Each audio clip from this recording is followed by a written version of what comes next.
Hello everyone, मैं हूं आशा गुप्ता और आज हम मोशन इन वन डायमेंशन का कुछ कॉन्सेप्चुअल न्यूमेरिकल्स को करने जा रहे हैं। इन न्यूमेरिकल्स को अच्छे से समझने के बाद हम लोगों का concept motion in one dimension में थोड़ा और बेहतर हो जाएगा। तो चलिए सबसे पहला क्वेश्चन करते हैं।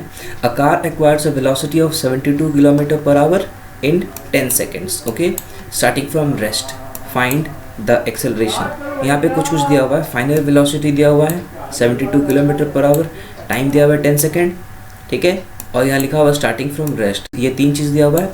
इसके हेल्प से हम लोगों को एक्सेलरेशन निकालना है, एवरेज वेलोसिटी निकालना है और डिस्टेंस कवर्ड निकालना है। चलिए इसको बनाइए, 2 मिनट का समय। चलिए आंसर चेक करते हैं। सबसे पहले हम लोगों को निकालना है एक्सेलरेशन। यहाँ पे हम लोगों के पास दिया हुआ है फाइनल वेलोसिटी, जिसका यूनिट है किलोमीटर पर आवर में, और यहाँ पर जो टाइम दिया हुआ है वो है टाइम सेकेंड्स में। तो हम लोगों को इस किलोमीटर पर आवर को मीटर पर सेकंड में कन्वर्ट करना होगा। तो इनिशियल वेलोसिटी 0, ठीक है, फाइनल वेलोसिटी हम लोगों को निकालना है, टाइम दिया हुआ है 10 सेकेंड। तो v कितना हो जाएगा 72 kilometre per hour final velocity. इस किलोमीटर पर आवर को कन्वर्ट करेंगे मीटर पर सेकंड में। तो किलोमीटर पर आवर को मीटर पर सेकंड में कन्वर्ट करने के लिए हम या तो 5/18 से मल्टीप्लाई करेंगे या फिर 5/18 से क्यों मल्टीप्लाई करेंगे वो यहाँ पर हम समझ लेते हैं। किलोमीटर को कन्वर्ट करेंगे मीटर में तो 1000 से मल्टीप्लाई करेंगे, और आवर को कन्वर्ट करेंगे सेकंड में तो 16 to 60 करेंगे, ठीक है। इसको सॉल्व करेंगे, 0 0 कट जाएगा, यहाँ पे भी 1 0 कट जाएगा, 2 0 ऊपर 2 0 नीचे कट गया, 6 6 36 और 36 2 72, फिर 2 × 10 20 मीटर पर सेकेंड हो गया फाइनल वेलोसिटी। अब निकालना है एक्सेलरेशन। एक्सेलरेशन का फॉर्मूला होता है a = v - u/t, ठीक है। v का वैल्यू फाइनल वेलोसिटी है 20, u है इनिशियल वेलोसिटी 0 और t है 10 सेकेंड्स, ठीक है। पुट करेंगे 20 - 0/10 that is 2 metre per second square. अब आते हैं एवरेज वेलोसिटी में।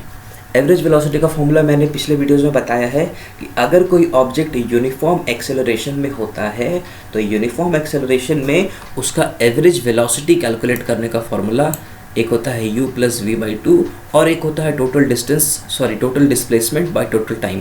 तो यहाँ पे हमको वो वाला फॉर्मूला नहीं, ये u + v/2 यूज़ करना है, ठीक है। तो u का वैल्यू 0 है, v का वैल्यू 20 है और 2 रहेगा 2, काट के आ जाएगा आंसर 10 मीटर पर सेकेंड, ठीक, सिंपल है। अब आते हैं डिस्टेंस ट्रैवल्ड में। डिस्टेंस ट्रैवल्ड यानी हम लोगों को निकालना है s। देखते हैं हमारे पास क्या क्या है। हमारे पास u है, हमारे पास t भी है, हमारे पास v है, यानी u है, t है, v है, और निकालना है क्या s, और a भी है ना, a का वैल्यू भी है 2 मीटर पर सेकेंड स्क्वायर। हमारे पास ये 4 चीज़ है और हम लोगों को निकालना है s, ठीक है। तो हम सेकेंड और थर्ड दोनों में से कोई भी फॉर्मूला यूज़ कर सकते हैं। s = ut + ½ at² भी यूज़ कर सकते हैं और v² - u² = 2as भी यूज़ कर सकते हैं। तो यहाँ पर हम थर्ड इक्वेशन यूज़ कर रहे हैं, v² - u² = 2as, ठीक है। इस s को राइट हैंड साइड में अगर छोड़ दें और 2a को लेफ्ट हैंड साइड में ले आएँ तो हो जाएगा v² - u² / 2a। तो वही हो गया s = v² - u² / 2a। v का वैल्यू 20 पुट कर दिए, u का वैल्यू 0 रह गया और a के जगह पे 2 पुट किए, तो 2 × 2 4, यानी इसको सॉल्व करेंगे अब आ जाएगा आंसर 100 मीटर। उम्मीद है आपको ये फर्स्ट क्वेश्चन क्लियर होगा कि काफ़ी आसान क्वेश्चन था। आते हैं अगले क्वेश्चन पे। The brakes applied to a car produces an acceleration of 6 metre per second, ठीक है। यहाँ पे जो चीज़ दिया है उसको हम पहले हाईलाइट कर लेते हैं। 6 मीटर पर सेकेंड स्क्वायर है acceleration in the opposite direction, तो ये अपोजिट इंपॉर्टेंट है, to the motion. If the car takes 2 second, यानी टाइम दिया हुआ 2 सेकेंड टू स्टॉप, यानी final velocity 0। After the application of brakes calculate the distance it travels, यानी हम लोगों को s निकालना है। हमारे पास दिया हुआ जो चीज़ है उसका हेल्प से s निकालते हैं। 2 मिनट में बनाइए, आंसर चेक करेंगे। तो चलिए आंसर चेक करते हैं। यहाँ पर एक्सेलरेशन है -6 मीटर पर सेकेंड स्क्वायर। अब भाई यहाँ पे बात आता है माइनस क्यों लिए, क्योंकि एक्सेलरेशन लिखा हुआ है इन द अपोजिट डायरेक्शन, ठीक है। अपोजिट वर्ड मतलब नेगेटिव। अच्छा, फाइनल वेलोसिटी 0 है ना, टू स्टॉप लिखा हुआ था, यहाँ पर बताया मैंने स्टॉप हो रहा है, तो यानी फाइनल वेलोसिटी 0, ठीक है। टाइम है 2 सेकेंड्स, हम लोगों को s निकालना है। तो हम यूज़ करेंगे u, इसमें दिया हुआ था क्या, हम लोगों के पास u तो नहीं दिया हुआ, निकालना है s। तो पहले u कैलकुलेट करेंगे, u कैलकुलेट करने के बाद फिर s निकालेंगे। u कैलकुलेट करने के लिए first formula v = u + at, यहाँ पर a है, v है, t है, u नहीं है, तो u निकाल लेंगे फर्स्ट फॉर्मूला से। तो आ जाएगा 12 मीटर पर सेकेंड। ठीक है, इसको सॉल्व करें। v के जगह पे 0 पुट किए, u का नहीं पता, u को u छोड़ दिए, a के जगह पे 6 और t के जगह पे 2, तो a के जगह 6 और t के जगह 2 पुट कर दिए, आ गया 12 मीटर पर सेकेंड। अब आते हैं थर्ड फॉर्मूला पे, जिससे हम लोगों को s निकालना है। ठीक है, तो v square minus u square equal to 2as है। ठीक, अब s कितना हो जाएगा, सेम पिछले वाले क्वेश्चन की तरह, v square minus u square by 2a, v का वैल्यू 0, u का वैल्यू 12, 2 के जगह पे 2 और a का वैल्यू -6। ठीक है, 12 का स्क्वायर 144 और 2 इंटू 6 12, ये नेगेटिव नेगेटिव कैंसिल हो जाएगा, 12 12 आर 144, यानी डिस्टेंस हो गया 12 मीटर। ठीक है, उम्मीद ये भी क्लियर हो गया होगा। कुछ भी अगर आपको डाउट लग रहा है तो आप प्लीज़ कमेंट सेक्शन में कमेंट कर दीजिए। आते हैं अगले क्वेश्चन पे, ये है a body covers a distance of L metres along a semi circular path, यानी सेमी सर्कल के पाथ में एक ऑब्जेक्ट है जो कवर कर रहा है। ठीक है, calculate the magnitude of distance and displacement it travels and also the ratio of distance to the displacement. तो चलिए इसका सॉल्यूशन देखते हैं। क्वेश्चन में दिया हुआ है कि ऑब्जेक्ट जो है सेमी सर्कुलर पाथ में मूव कर रहा है, यानी ऑब्जेक्ट इस जगह से शुरू करके यहाँ तक मूव करेगा। ठीक है, और रास्ता ये है, समझ में आया, इस रास्ते से आ रहा है ऑब्जेक्ट। अब डिस्टेंस तो ये कर्व वाला पाथ होगा सेमी सर्कल का, और डिस्प्लेसमेंट तो सीधा डायमीटर हो जाएगा ना, ये डायमीटर सीधा डिस्प्लेसमेंट हो जाएगा। तुम देखते हैं, R is the radius of the semi circular path, then L कितना हो जाएगा, पाई आर, है ना। सेमी सर्कल का ये जो सेमी सर्कल होता है, इसका ये वाला डिस्टेंस कैसे निकालती है, तो सर्कल का सर्कमफेरेंस का हाफ हुआ, यानी 2 पाई आर का हाफ, यानी कि पाई आर, तो एल हो गया पाई आर। ठीक है, आर कितना हो जाएगा यहाँ से, तो एल बाई पाई, रेडियस कितना हो जाएगा, एल बाई पाई। इसी इक्वेशन से पाई को लेफ्ट हैंड साइड लेंगे तो आर हो गया एल बाई पाई। ठीक, उसके बाद डिस्प्लेसमेंट कितना होगा, तो डिस्प्लेसमेंट ऑब्जेक्ट यहाँ से यहाँ मूव कर रहा है, तो डायमीटर हुआ सीधा, डायमीटर कितना होता है 2r, तो डिस्प्लेसमेंट होगा डायमीटर के बराबर जो होता है 2r। ठीक है, अब r का वैल्यू क्या है, l बाई पाई। इस इक्वेशन से r के जगह पे r को हटा के हम l बाई पाई पुट कर दिए। ठीक है, समझ में आ गया। तो ये था डायमीटर जो कि डिस्प्लेसमेंट है, और डिस्टेंस क्या है, ये पाई r। ठीक, अब अगर हम डिस्टेंस बाई डिस्प्लेसमेंट कैलकुलेट करें, ठीक है, तो डिस्टेंस कितना है l और डिस्प्लेसमेंट कितना है 2l by pi, 2l by pi. तो डिस्टेंस है l, डिस्प्लेसमेंट है 2l बाई पाई, ये l कट जाएगा, और ये जो पाई डिनोमिनेटर में है, क्योंकि बाई पाई है ना, तो डिनोमिनेटर में वो कहाँ चला जाएगा, ऊपर, तो हो जाएगा पाई बाई 2 आंसर। ठीक है, थर्ड क्वेश्चन भी क्लियर हो गया होगा। आते हैं अगले क्वेश्चन पे। A ball thrown vertically upwards return to the thrower in 20 seconds. Calculate the velocity with which it was thrown and the maximum height attained by it. अब इसको समझते हैं। ये ग्राउंड है, एक बॉल को ऊपर उछाला गया, और उसके बाद वो वापस थ्रोअर के पास ऊपर गया, फिर वो जब नीचे आ रहा है तो वापस इस पॉइंट पर जहाँ से बॉल फेंका गया था उसके पास आने में इसको लग रहा है 20 सेकेंड। ठीक है, 20 सेकेंड। हम लोगों को निकालना है कि कितना वेलोसिटी, यानी u कितना वेलोसिटी से फेंका गया होगा ऊपर की ओर, और कितना हाइट तक किया गया, यानी हाइट कितना है, ये हाइट पूरा यहाँ से यहाँ तक कितना है, जो मैक्सिमम हाइट था वो कितना है। सॉल्व करिए 3-4 मिनट में, आंसर को चेक करेंगे। तो चलिए आंसर को चेक करते हैं। अच्छा, यहाँ पर हम लोगों को समझना पड़ेगा टाइम ऑफ एसेंट और टाइम ऑफ डिसेंट इक्वल रहता है कोई भी ऑब्जेक्ट को जब हम ऊपर की ओर फेंकते हैं। मतलब हो रहा है कि एसेंट का मतलब टाइम जो ऑब्जेक्ट ऊपर जाने में लगाया, और डिसेंट का मतलब टाइम जो ऑब्जेक्ट नीचे आने में लगाया।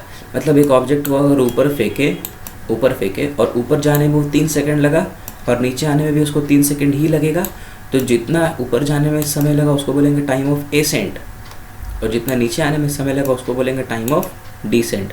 तो ये दोनों इक्वल होता है, time of ascent equal to time of descent जो होता है t। अच्छा, इसी कंडीशन को अगर देखें, ऑब्जेक्ट को ऊपर फेंका गया, 3 सेकंड तक ऊपर गया, फिर 3 सेकंड तक नीचे आया, तो कुल मिला के वापस कितने देर में आया, 6 सेकंड में, है ना। इसी तरीके से क्वेश्चन में दिया हुआ है कि 20 सेकंड में वो रिटर्न आ रहा है, तो टाइम ऑफ एसेंट कितना हो जाएगा, उसका आधा, क्योंकि 6 का आधा था टाइम ऑफ एसेंट यहाँ पे 3, उसी तरीके से 20 का आधा यहाँ पे होगा टाइम ऑफ एसेंट 10, यानी ऊपर जाने में उसको लगा 10 सेकंड, नीचे आने में भी 10 सेकंड लगेगा। अब जब ऑब्जेक्ट को ऊपर फेंका जा रहा है उस वक्त क्या कंडीशन है, उस वक्त हम लोगों को u नहीं पता, इनिशियल वेलोसिटी नहीं पता किसके साथ वो फेंका गया, कितना वेलोसिटी से वो फेंका गया, और कितने ऊंचाई तक गया वो भी नहीं पता, h भी नहीं पता। पता है तो क्या, g का value -10 metre per second square. अब माइनस क्यों लिए है, क्योंकि ऑब्जेक्ट को ऊपर फेंका जा रहा है और जब भी कोई ऑब्जेक्ट ऊपर जाता है तो उसका एक्सेलरेशन नेगेटिव होता है। अब एट द हाईएस्ट पॉइंट अगर वेलोसिटी का हम बात करें, ऑब्जेक्ट जब नीचे से ऊपर जा रहा है तो ऊपर जाने के टाइम उसका वेलोसिटी डेफिनेटली कम हो रहा होगा। सबसे ऊपर वाले पॉइंट पे उसका वेलोसिटी बहुत ही कम समय के लिए लेकिन ज़ीरो हुआ होगा। सबसे ऊपर वाले पॉइंट पे वेलोसिटी ज़ीरो, ठीक है। हम नीचे आने वाले केस का बात नहीं करें, सिर्फ जब बॉल ऊपर जा रहा है तो from the first equation of motion हम लोग ये जानते हैं ना, v = u + gt, वो कन्वर्ट कर चुके हैं ना, a के जगह पे g पुट करके। u कितना हो जाएगा नहीं पता, v 0 है ना, फाइनल वेलोसिटी 0, g का वैल्यू -10 पुट कर दिए और t का वैल्यू भी दिया हुआ है 10 सेकेंड, यानी u कितना आ गया 100 मीटर पर सेकेंड, यानी 100 मीटर पर सेकेंड का स्पीड से उसको ऊपर फेंका गया होगा। अब हम लोग को निकालना है कितना हाइट तक हो गया, उसका हाइट निकालना है कितना ऊंचाई तक हो गया। तो उसके लिए हम लोग थर्ड इक्वेशन यूज़ कर सकते हैं या फिर मन किया तो सेकंड इक्वेशन भी यूज़ कर सकते हैं, ठीक है। फिर यहाँ पे थर्ड इक्वेशन यूज़ कर रहे हैं। थर्ड इक्वेशन में क्या है, v² - u² = 2gh, u का वैल्यू 0 पुट कर दिए और g का वैल्यू -10 पुट कर दिए, सॉरी u का वैल्यू 100 पुट कर दिए, v का वैल्यू 0 पुट कर दिए और g का -10 पुट कर दिए। सॉल्व करें, h आ गया 500 मीटर, यानी ऑब्जेक्ट 500 मीटर ऊपर तक गया था, ठीक है। उम्मीद है फोर्थ क्वेश्चन भी आप लोगों को क्लियर हो गया होगा। अब आता है दो सबसे टिपिकल क्वेश्चन जिसमें काफ़ी सारे बच्चों लोगों को कन्फ्यूजन होता है, तो इस पे आते हैं। अ motorcyclist drives from A to B and with a uniform velocity of 30 km/h and returns with uniform speed of 20 km/h. Calculate the average speed, यानी एक पॉइंट A से पॉइंट B तक एक मोटरसाइकिलिस्ट है, A से B तक गया 30 का स्पीड से और वापस आया कितना का स्पीड से, 20 का स्पीड से। हम लोगों को एवरेज स्पीड निकालना है। अगर आप लोगों को ये आंसर क्वेश्चन बहुत सिंपल लग रहा है और अगर आपको लग रहा है कि आंसर इसका 25 होगा, क्योंकि 20 और 30 का एवरेज 25 होता है, तो आप गलत हैं। इसको कोशिश करिए सॉल्व करने का। आंसर हम 4 मिनट बाद चेक करेंगे। तो चलिए आंसर को चेक करते हैं। आंसर होगा इसका 24 km/h, ठीक है, 25 नहीं 24 km/h। कैसे होगा इसको चेक करते हैं। यहाँ पर A और B के बीच में डिस्टेंस नहीं दिया हुआ है, तो हम लोग डिस्टेंस को सबसे पहले मान लेंगे x। ये let the distance between A and B भी x। अब जब ऑब्जेक्ट A से B की ओर जा रहा था तो उसका स्पीड था 30, ठीक है। तो टाइम कैसे कैलकुलेट करेंगे, टाइम हम x के फॉर्म में लाएंगे। टाइम का फॉर्मूला हम लोग जानते हैं, t1 मान लेते हैं, time taken to go from A to B, ठीक है। Let t1 with the time taken to go from A to B with the speed of 30 km/h। तो इसका फॉर्मूला होता है डिस्टेंस बाय स्पीड। डिस्टेंस क्या है x, स्पीड क्या है 30, तो x/30 हो गया। Now let t2 with the time taken to move from B to A with the speed of 20 km/h। वापस आने पे टाइम मान ले रहे हैं t2, ठीक है। तो उसका वैल्यू x के टर्म्स में क्या होगा, x/20। समझ में आया। फिर वही फॉर्मूला डिस्टेंस बाय स्पीड। तो ये था t1 और ये था t2। अब टोटल टाइम कितना होगा, अगर ऑब्जेक्ट A से B जा रहा है और वापस B से A आ रहा है तो टोटल टाइम कितना होगा, ऐड कर देंगे t1 + t2, ठीक है। x/30 + x/20 सॉल्व करें, एलसीएम लेकर के 60 आया 5x/60। टोटल डिस्टेंस कितना होगा, ऑब्जेक्ट A से B गया x किलोमीटर, B से A आया x किलोमीटर, तो पूरा कितना हो गया distance, x + x 2x kilometre, ठीक है, 2x किलोमीटर। एवरेज स्पीड का फॉर्मूला क्या होगा, total distance by total time. Total distance कितना है, 2x है, टोटल टाइम कितना है 5x/60 है, तो डिवाइड करेंगे 2x/5x/60, ठीक है। ये 60 जो सबसे नीचे है वो सबसे ऊपर चला जाएगा, तो 2x के साथ मल्टीप्लाई होगा, 2x × 60/5x, x और x कट गया, 5 × 5, 5 × 12 = 60, ठीक है, 2 × 12 दैट इज़ 24 km/h। इस तरीके का एक और क्वेश्चन रहता है, एक ऑब्जेक्ट A से B जा रहा है 40 का स्पीड से और B से A आ रहा है 60 का स्पीड से, ठीक है। 40 का स्पीड से गया और 60 का स्पीड से आया। इस वक्त हम लोगों को एवरेज स्पीड निकालना होता है, तो इस वक्त एवरेज स्पीड फिर से 50 नहीं होगा, सॉल्व करेंगे, इसमें आंसर आएगा 48, ठीक है। आते हैं लास्ट क्वेश्चन पे। 2 stones are thrown vertically upward simultaneously. 2 पत्थर को एक साथ ऊपर की ओर फेंका गया. Simultaneously का मतलब at the same time.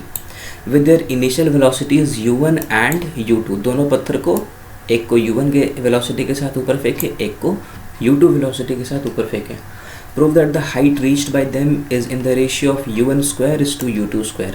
हम लोगों को ये साबित करना है कि जो दोनों हाइट अटेन करेगा, maximum height attained by both of them, है ना, reached by the maximum height reached by them is in the ratio u1 square is to u2 square. अब एज्यूम क्या करना है, acceleration in the downward direction as positive and negative in the, ये तो common sense है हम लोगों को कि ऊपर अगर कोई ऑब्जेक्ट जा रहा है तो एक्सेलरेशन नेगेटिव लेंगे और नीचे आ रहा है तो एक्सेलरेशन पॉजिटिव लेंगे. ठीक है, इसको भी सॉल्व कर पाएंगे अगर आप लोग तो सॉल्व करिए, नहीं तो फिर आंसर को हम लोग चेक करते हैं.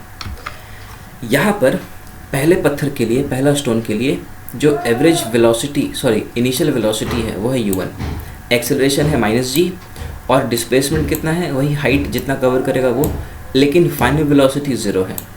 ठीक है, फर्स्ट फार्मूला के हेल्प से अगर हम s निकालें, डिस्टेंस निकालें, थर्ड फार्मूला के हेल्प से अगर हम डिस्टेंस निकालें तो v1 के जगह पे 0, u1 के जगह पे u1 और ये हो गया -2g h1. h1 कितना हो गया, ये u1